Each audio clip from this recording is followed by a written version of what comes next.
a stretch. This is one of the most bizarre projects they ever undertook. It's called the Photo Store. If we go back to 1965, 66, 67, remember they were just inventing disk drives. So there wasn't a way to get fast access to data. The only way you could store a lot of data was on tape or cards. Now tape is slow. I mean, you have to go to the tape library, find the right data tape, mount it on the machine, spin to the data. It takes minutes. The Lawrence Livermore Laboratory, that's a government laboratory just east of here that builds atomic weapons, they needed a lot of data, and they needed quick access to it.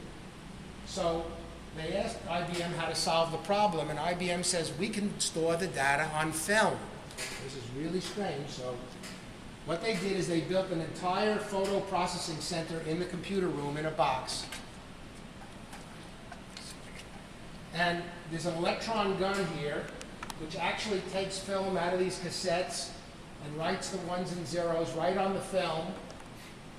I'm holding in my hand 1.2 million bits of data. Microscope would be handy.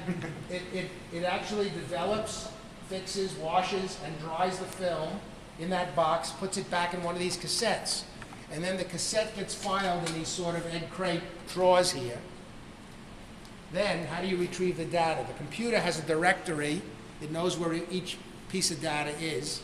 So if you say, gee, I need certain data, the computer says, oh, that's in drawer 29, slot 5. This big machine back here sucks the entire drawer 29 back into the machine with a loud bang. It drops the cassette out the bottom, opens it, and reads the film on an infrared reader. So you can imagine how complex this thing is. It took 2 IBM field technicians living with it 24 hours a day to keep it running.